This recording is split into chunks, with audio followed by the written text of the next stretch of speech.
The Signal Oil Program, The Whistler.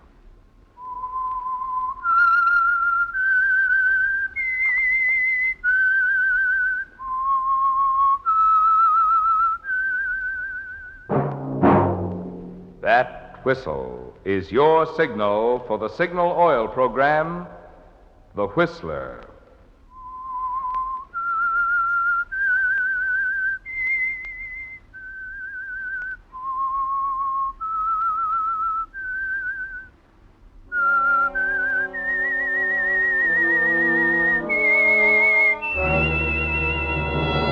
I am the Whistler, and I know many things, for I walk by night. I know many strange tales hidden in the hearts of men and women who have stepped into the shadows. Yes, I know the nameless terrors of which they dare not speak.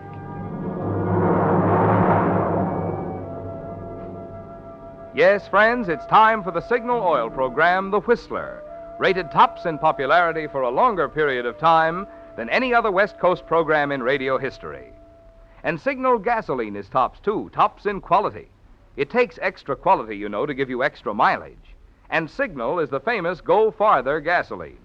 So look for the Signal circle sign in yellow and black that identifies friendly dealer-owned Signal stations from Canada to Mexico.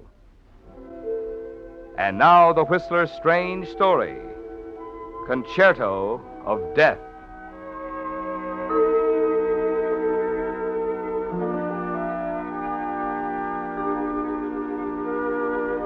For the audience gathered at Symphony Hall, it was a beginning, the start of a promising career for a brilliant young violinist. But for the tall, angular musician spotlighted in the center of the stage, it was an ending, the final triumphant movement of a life's concerto that had opened with a melancholy theme, progressed through a somber adagio, and was reaching its climax now, tonight, in the glittering atmosphere of the concert hall.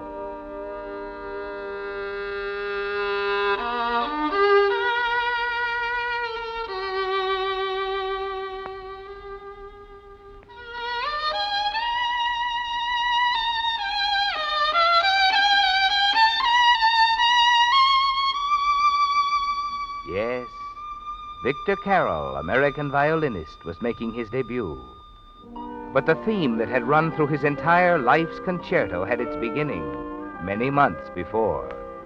In Italy, after the end of the war, in a tiny, austere cottage that clung to the terraced hillside above a war-weary village. It began with American Sergeant Victor Carroll and an old Italian named Lavertu. And so you have come, my boy, to tell me you are leaving Italy. I'm afraid so, Maestro. Our orders came through this morning. We're sailing at dawn. See, I have expected it. But now that it comes, it is no less sad. I will miss you, Victor. These talks we have had, hearing you play, you know, you have a great talent, my son. A great talent for the violin. You really think so, Maestro? With so little time to practice, my fingers have been all tied up in knots. Oh, that is nothing. And to prove the confidence I have in you, I will show you something. Something very few people have ever seen. You wait, you see. It's a plain black wooden box. But when I open it, there, you look. It's Stradivarius? Stradivarius. No, my boy. An Amati, then? No, not Amati. It's a finer violin even than Amati or Stradivarius. But... Del Gesso. This is a Del Gesso. Del Gesso? Why, that's impossible. There are only a few in the world. There's one at the museum, Genoa. I saw it. See, but this is another Del Gesso. It has been the treasure of my family all of these years. My great-great-great-grandfather, Del Gesso, made it for him when he was only a child. Maestro, would you allow me to... Play it? Yes, my boy, I want you to play it. Careful, eh? There, now. No, wait. Oh, not that kind of music for this violin, no. Here, let me show you. There, inside, you see. It is marked leggero, soft, light. Del Gesù made this violin for a child. It's meant for a lullaby, like a Brahms lullaby. You listen.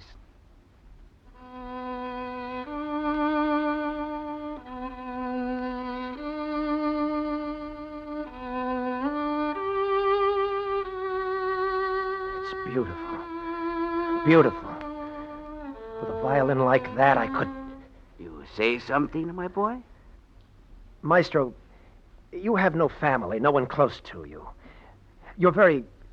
Well, you don't have many years to live. The violin will be buried with me, if that is what you're thinking. But an instrument like that, beauty like that... Listen to me. Victor, I have thought of it many times.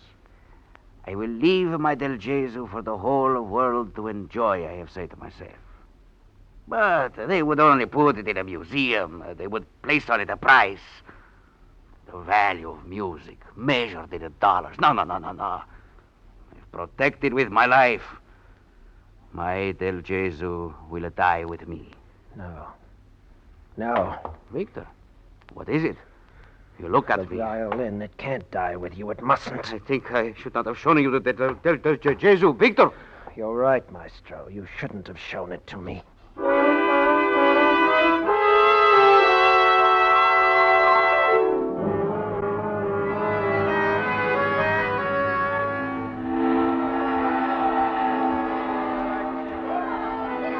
Next. Drexel Roger, Private 359423336. Any perfume, silk, jewelry, furs? Nope. Okay. Next. Carol Victor, Sergeant, 347-20170. Any perfume, silk, jewelry, or furs? No. Okay. No, wait. Yeah? What's that in that old black box? Just a violin? A fiddle? Yeah, a fiddle. You guys will pick up the darndest junk. Okay, go, boy.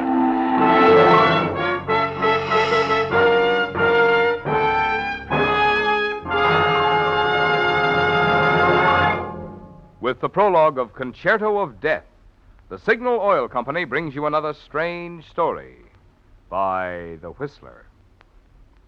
Friends, you've been hearing a lot about improved tires, but tonight I want to tell you about a completely new type tire, just announced this month in the Saturday Evening Post, and now at your Signal dealers. It's the new 8-rib Super Deluxe tire by Lee of Conshohocken, a name famous for over 40 years for top quality. And believe me, you can actually see and feel the extra quality in this new Lee Super Deluxe tire. You can see the extra rubber in the broad, flat 8-rib tread that's packed with so much extra mileage, Lee gives you a 15-month guarantee against road hazards, plus a lifetime guarantee against defects. And you can feel the difference in quicker stopping and greater non-skid protection, in easier steering and turning, and the way they absorb road shocks. Oh, but here's the best part. These new Lee Super Deluxe tires not only cost nothing extra, but right now, Signal dealers are offering special trade-in allowances plus liberal credit terms. That's why any way you look at it, for quality or value, your best tire buy today is the new 8-rib Super Deluxe Lee tire at Signal service stations. And now, back to the Whistler.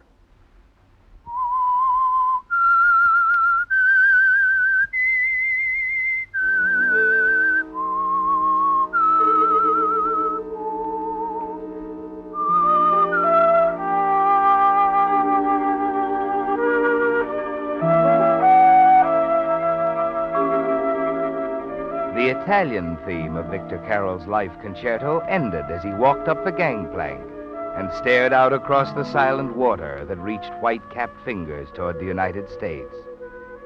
But the second movement was not long in beginning. No, Victor. The first notes were struck as you walked out of the Army Separation Center and saw a familiar face focused on yours. Your wife, Peggy. And you wonder how you'll explain the priceless Del Gesù you carry in the little black box. Vic, over here! No, excuse me. Take it easy, man. Pardon me. Oh, Vic. Hello, Peggy. Hello, Vic. Oh, darling, I'm so glad you're back. I was afraid you might not recognize me. That you might have changed. What are you talking about?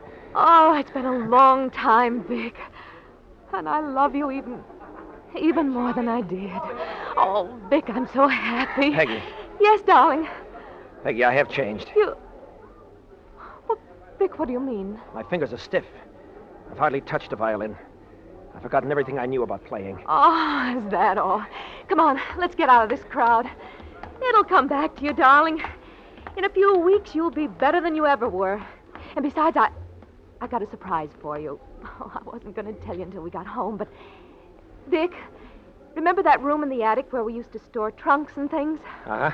Well, I had it made over into a studio. You won't even recognize it. They put in a big window that looks out over the ocean. You'll be able to practice there and nobody'll bother you. It'll be all yours. Well, Vic. Sounds wonderful, Peggy. Oh, darling, we'll be so happy now. You'll have your music and I'll have you. Nothing else can come between us ever. Now, let me help with your things. How about this black box? Can I carry it? Yes, Peggy. You can carry it.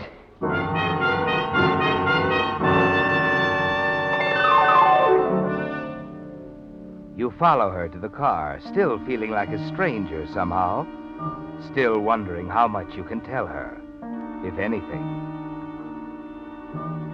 Outside, pulling away from the curb, you happen to glance back. A dark little man in a striped suit and crushed felt hat is looking after you, staring curiously. You're certain you've seen him before, but you're not sure just where.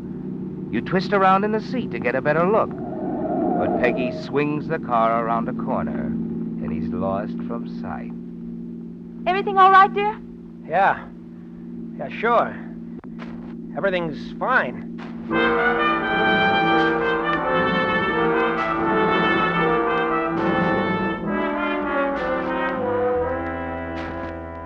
But Peggy, after all, Vic's been home over 3 weeks now. We've asked you over several times. Clint's so anxious to see him, and, well... Yes, I know, Lisa. Is something wrong? Is Vic mad at us? Have we done No, anything? no, it's... Well, Vic hasn't wanted to see anyone or be around anyone. I guess it's the war. Something that happened over there. We've got to give him a chance to come back to us. Of course, dear. Vic? Yes. Oh, it's lovely. He plays up there for hours, alone like that. I told you I built a studio for him in the attic. Mm-hmm. Lisa, I'm afraid I just don't understand him. You poor kid. And you know, it's funny.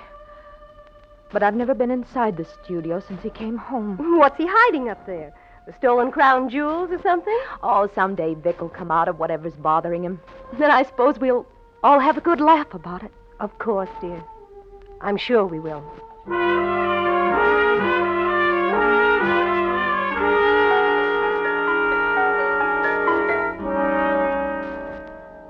Morning, Peggy. Oh, hello, Vic. What are you doing? Oh, just looking through this photograph album you brought back. Who are these people here? Oh, people from the village. They loved having their pictures taken. The girls are rather attractive, aren't they? Yeah, I guess so. This one here next to you. She's very pretty. What's her name? Oh, I forget. Amelia, Nella, I don't know why. Oh, nothing. Vic, you practiced late last night. Yes, I did work late. I waited for you till 3 this morning. Vic, won't you give up your music for a while, a few days, take a vacation? We could go away for a while. Why don't you ask me to die? Is your violin that important to you? I haven't told you, Peggy. But I've been practicing for something very special. Not that I had much hope. Every violinist in town has been after it. After what, Vic? Dr. Kruvitz announced he's going to play the Max Bruch Concerto in G minor at the opening concert of the season. And he's going to use a new young violinist. He's heard you play. No, not yet, but he will. You see, they've had auditions for a month, and the board finally narrowed it down to 6. Kruvitz will make the final choice next week. Oh, Vic. Then that's why you've been shutting yourself up, practicing so hard. Oh, he'll pick you, I know. Listening to you last night, well, it was so beautiful that I almost couldn't believe it. You know, Vic, the music sounds different when you're upstairs. As if there was something or someone... Vic. Yes? Was there someone else? A girl in Italy? Someone you remember? Someone you played to at night there in the attic? Oh, I know it may be foolish, but sitting here alone night after night, nothing to do but look at the window. Vic, I'd like to know... Look out the window now, Peggy. Please, Vic, I'm asking you something. No, there across the street, a little man in a striped suit. You see him? I noticed him the day we drove away from camp. A little man? He's gone. Vic, don't try to throw me off. Answer my questions. Tell me what happened in Italy, won't you? And the black box. What about the black box? What's in it, Vic? Tell me, please. Is it keepsake memories of her? Vic, where are you going? Upstairs. No. No, Vic. You can't just walk out every time I ask you something. I won't let you. Let me go, Peggy. Vic, I want to come into your studio, listen to you play. I want to share, Vic, whatever it is. There's nothing to share, Peggy, nothing at all. I'm working. I audition for Kruvitz tomorrow, you know that. I'm coming upstairs with you, Vic. No. No, you're not, Peggy. You're going to stay down here. Because if you ever go into that room, I'll leave you. Did you hear me, Peggy? I'll leave you.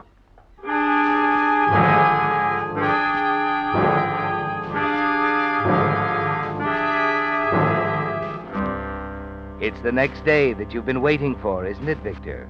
The day when you and a handful of others assemble in an empty, half-darkened auditorium. Wait around in the wings until Dr. Kruvitz is ready to hear you play.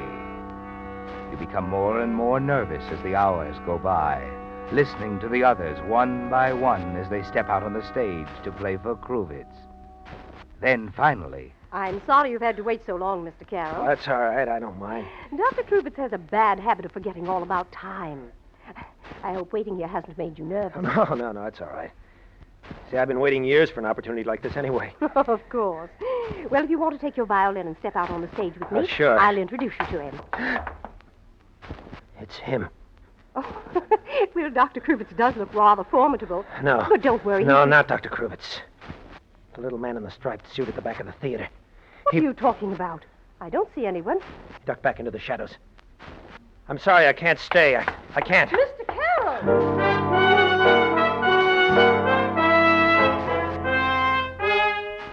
No, Victor, you can't wait. You remember now, don't you, where you first saw this strange little man in the striped suit? It was in Italy, at Maestro Lavertu's. You're certain of it. But you hurry home to look in the photograph album and make sure. Yes, there it is. The same round, dark face staring up at you from the photograph. His name comes back to you now, Dino Brovelli. You saw him many times at Lavertu's place. I'll get it, Vic. No, wait, Peg. Dr. Kruvitz. Well, do I just stand here or do you ask me in? Well, of course, come in. So you are the young man who is so impatient.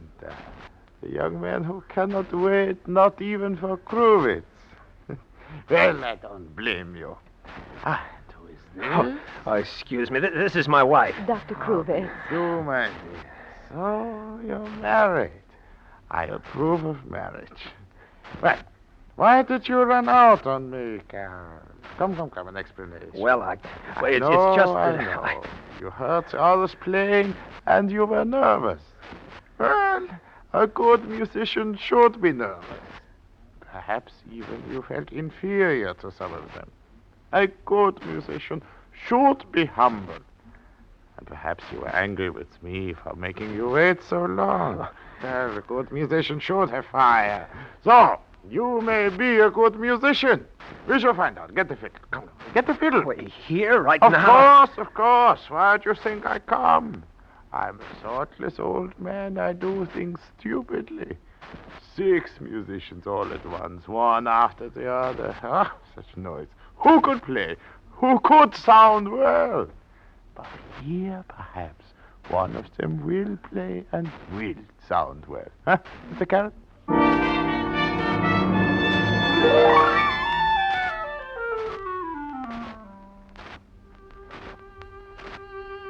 do play well, don't you, Victor, in spite of the fear in your heart? Yes, and Kruvitz listens carefully. Occasionally a frown crosses his face, but the greater part of the time his head bobs up and down in silent approval. He seems impressed, yet you can't be certain, and you wonder what the final decision will be. Then the following morning you're summoned to his office. As you enter, Dr. Kruvitz is standing by the window, his hands clasped behind him. After what seems like an eternity, he finally turns, peers at you over his glasses. Oh, so? You did not bring the fiddle, no? Well, you see, your secretary We should didn't tell not me waste that. a minute, a single moment. The concert is only a week away. We must begin rehearsals as soon as possible, Rehearsals? Victor. You mean I... Of course, yes. I have decided, my boy, that you shall play the concerts. What have you to say to that? Well, don't try, I know. Your heart is pounding so in your throat you cannot speak. Your knees are shaking. You want to run. Run to your wife. Tell her, huh? Yes, I know. Well, Dr. Kruvitz, I don't know how to Go. thank I'll you. give you 1 hour. Tell your wife. Then we begin the rehearsal. All right, sir. And one more thing. Yes. The fiddle, yours. A good instrument, yes, but perhaps we should try to borrow something else for the concert. Not a Stradivarius, but a Ruggieri. Well, that won't be necessary. I have a Yeah? friend. He has a very fine violin.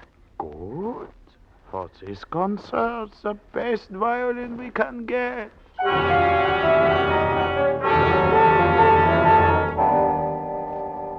You're a little sorry you mentioned the violin to Kruvitz, aren't you, Victor? But at that moment, nothing mattered. You forgot about the Italian village, La Vertu's murder, and the mysterious dark-skinned little man in the striped suit. No, nothing mattered. You had been selected by Dr. Kruvitz to play the concert. But now you're afraid to bring the Del Gesù around to the studio. And in the days that follow, the endless hours of rehearsal, you stall off Dr. Kruvitz. You make excuses. Your friend is out of town. Then, on the day of the concert, after a late afternoon rehearsal, you return home to pick up the Del Gesù. Quickly, you start up the stairs. You stop suddenly on the first landing. Someone is moving around in your studio. Peggy.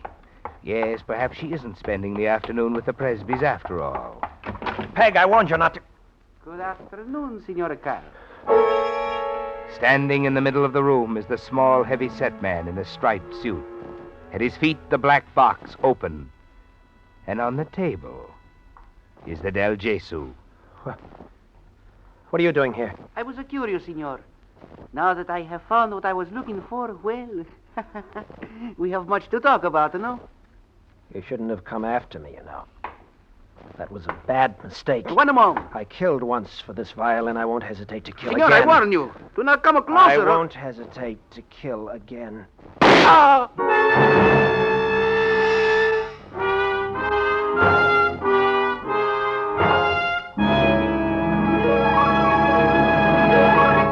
The Whistler will return in just a moment with a strange ending to tonight's story. Meantime, here's good news. Brand new, up-to-the-minute road maps have just arrived at signal service stations in time for your summer trips.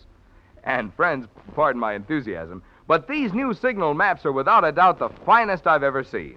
Prepared by Rand McNally, they have all the latest road changes and conditions, as well as many places of interest not included on ordinary maps. Jumbo in size and printed in full colors, they're easy to read and have the new accordion fold for easy handling. In addition, these new signal maps have handy extra features, such as enlarged sections of metropolitan areas. Also, a radio log showing where on the dial you'll find your favorite programs as you travel. Plus, a Western States mileage chart and a list of interesting places to see. Yes, Signal Oil Company has gone all out to bring you the finest road map obtainable.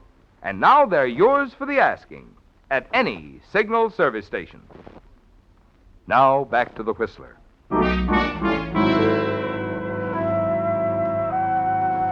The final movement of Victor Carroll's Life Concerto was coming to a magnificent climax that night at Symphony Hall. The final triumphant movement of a concerto of death. The first movement had begun in Italy 6 months ago, had ended with the death of Lavertu.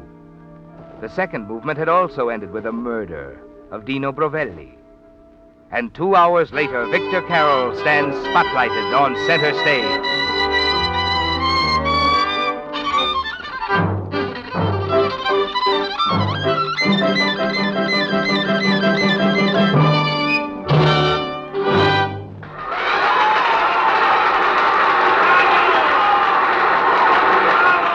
Yes, the concert was a triumph, Victor.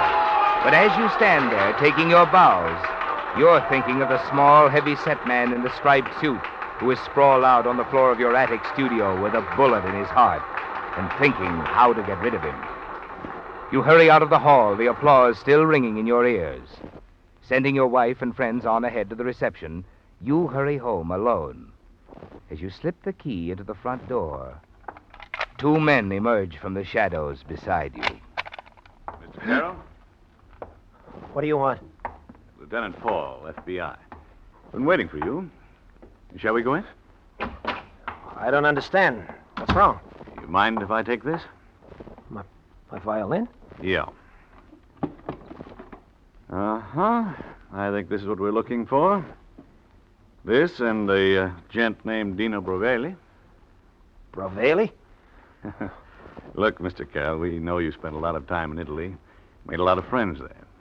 People like this guy, Brovelli. No, I don't... Not that I blame you. Probably didn't know too much about him. Naturally, when he showed up here... I don't even know what you're talking about. Sure. So you're trying to help this guy out. But you're not being very smart. Brovelli is wanted by the Italian police for murder. Murder? They say he killed a man named Lavertu. To get this violin, he's trying to sell you. What? Yeah. Now, our immigration department would like to have a little chat with him, too. Maybe you didn't know about that either, huh? Now, look, Lieutenant. Oh, it won't wash, Mr. Carroll. One of our boys saw Brovelli come in your house late this afternoon, and he hasn't come out. So, play it smart, huh? Call him out. Or we have orders to search your house and find him. Well, what do you say, Mr. Carroll?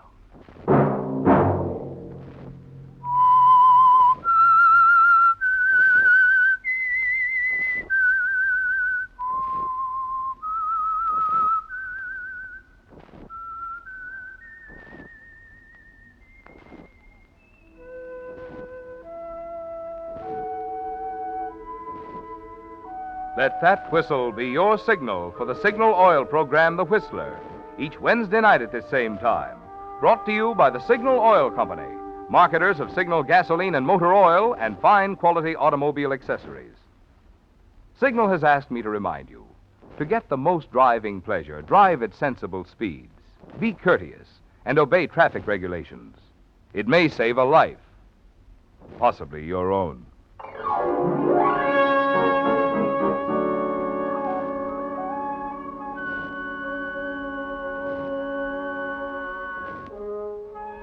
Featured in tonight's story were David Ellis and Gene Bates. The Whistler was produced by George W. Allen, with story by Frank DeFelitta and music by Wilbur Hatch, and was transmitted to our troops overseas by the Armed Forces Radio Service. Next Wednesday, for a full hour of mystery over most of these stations, tune in a half hour earlier. Enjoy The Saint as well as The Whistler. This is Marvin Miller speaking. This is CBS, where 99 million people gather every week, the Columbia Broadcasting System.